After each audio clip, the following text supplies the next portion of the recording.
bonjour, bienvenue à cet événement organisé par le bureau d'UNMAS à Genève et ainsi que ce qu'on dit en anglais le Mine Action Area of Responsibility. La lutte anti-mine représente un double succès.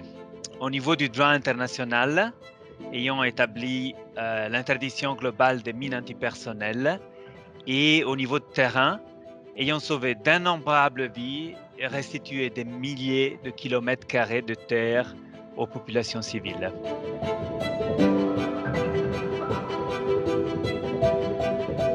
Un des éléments clés qui nous est tout de suite venu à l'esprit, c'est vraiment ce partenariat à travers le Nexus, cette présence d'UNMAS et de Mine Action qui coupe à travers le secteur humanitaire, développement, paix et sécurité, qui est très propre à votre domaine de responsabilité et qui est différent, qui est une force que vous avez que d'autres de nos partenaires n'ont pas.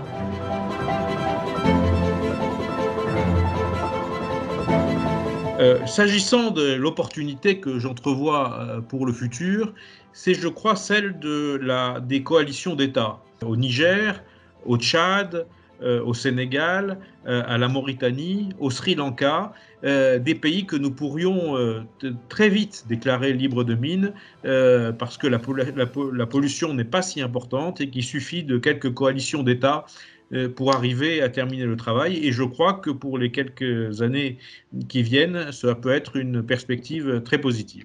Une autre grande opportunité, c'est la question de l'intégration de la lutte anti-mine dans la coordination des clusters de protection en République démocratique du Congo.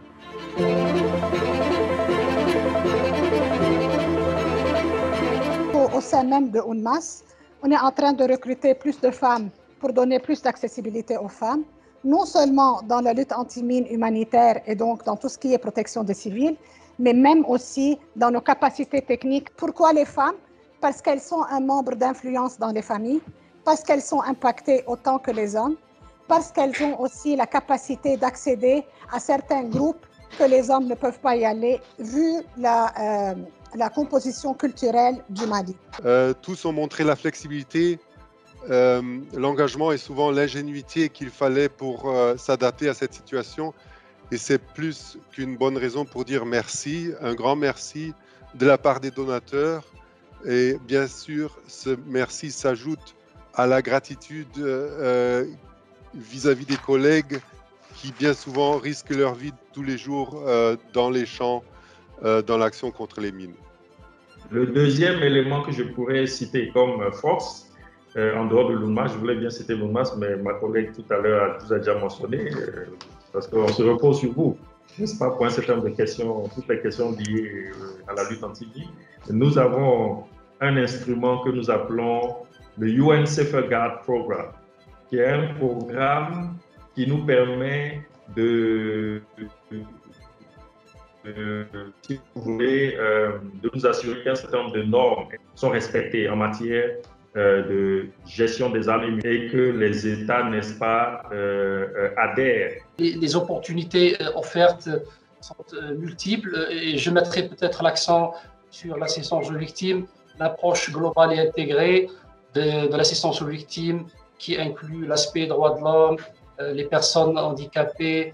Donc nous sommes en train de travailler au sein du comité pour apporter plus de soutien à cette catégorie. La deuxième force que nous voulions souligner, c'est vraiment la présence et l'engagement des acteurs de secteurs vraiment différents et variés à tous les niveaux et leur volonté de trouver des solutions. Cet événement aujourd'hui et les participants, vous tous, en sont vraiment la preuve. Nous ne pouvons pas nous contenter de nous mobiliser, de mener campagne pour sensibiliser aux dangers des mines terrestres.